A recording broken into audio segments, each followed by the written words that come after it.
Sveiki draugai, ką tik atskridau iš Pekino, iš Kinijos, skridau virš 9 valandų ir nusileidau į Minsko aerouostą. Tarp kitko, Pekinas, tai yra Kinija labai nuostabi šalis, aš sužavėtas, gilios tradicijos, senovinė istorija. Labai patiko, daug įspūdžių, kadangi buvo pirmas sykį. Na, bet dabar ne apie Kiniją. Dabar praeitą sykį mes kalbėjome apie Minsko geležinkelio stotį. Mūsų video surinko gana nemažai peržiūrų, virš 100 000 ir vis dar renka. O šį sykį aš norėčiau pakalbėti apie Minsko aerouostą. Tai va, mes atskridom į Minsko aerouostą.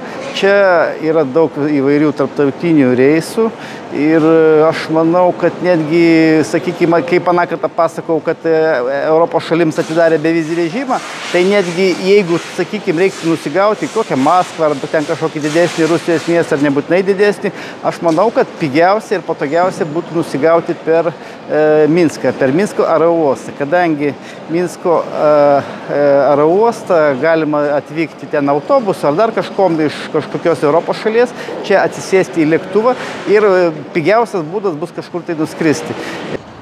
Kada atvažiuojate į Minsko aerouostą, jūs matote va štai tokį vaizdą. Matote, yra va 3 vėliavos kabo, tas ženklas, baltarusiškas herbas ir va tokį vaizdą matote atvažiavę į Minsko aerouostą. Tarp šalia čia yra aplinkui krūva parkingų. Parkingas kainuoja savaitėje kažkur tai apie 10 eurų. Man atrodo, parai kažkas tai apie 5 rublius. Tai vat viskas patogiai, nebrangiai ir viskas žmonėms. Draugai, kaip ir sakiau, Minsko aerouostą galima skristi iš kitų užsienio šalių, netgi labai apsimoka, tai gausis pigiau nei per Turkiją ar ten dar per kažkokią kitą šalį. Kadangi čia kainos bus gerokai pigesnės bilietų turiu omeny, nes kiek žinau, per Turkiją yra labai brangu skristi. Ar ten per Suomiją, dar per Suomiją netgi neišeis turbūt. Tai žodžiu, čia yra pigu skristi, bet jums reikia turėti papildomai vizą baltarusišką ir rusišką, sakykime, jeigu jūs skrendate į Rusiją. Ir dar vienas, man atrodo, yra nepatogumas, jeigu jūs atskrisit į čia, į Rusiją įskrisit per Baltarusiją, per Minską, man atrodo, jūs per čia ir turėsite grįžti atgal. Tai va, tokie nepatogumai gali iškilti, bet kas konkrečiai apsisprendęs yra, kad gali taip skristi į Minsko, į Maskvą ir atgal tokiu pačiu keliu grįžti, tai čia yra pats pigiausias variantas. Dabar, kas liečia aerouostas, yra tarptautinis aerouostas, turi 33 kryptis ir per metus, praeitus metus buvo apie 2,5 milijono skrendančių. Norėjau pasitaisyti, ne 33 kryptis, o 58 kryptis iš 33 pasaulio šalių. Čia yra 2017 metų statistika.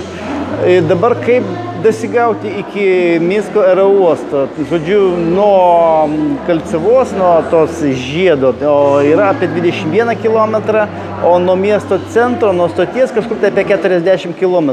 Jeigu jūs atvažiuojate, sakykime, į Minską su autobusu, tai jūs galite atsisėsti į autobusą, čia pastoviai autobusai, maršrutiniai autobusai pastoviai važiuoja į Minsko aerouostą, jūs patogiai ir gerai galite dasigauti su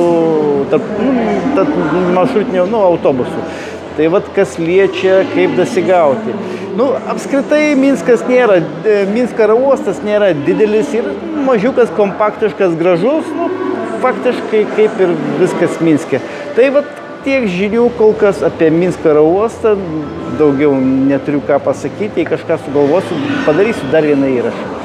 Iki, draugai, pasirašykite ant mūsų kanalo, statykite širdutes ir žiūrėkite mūsų reportažus.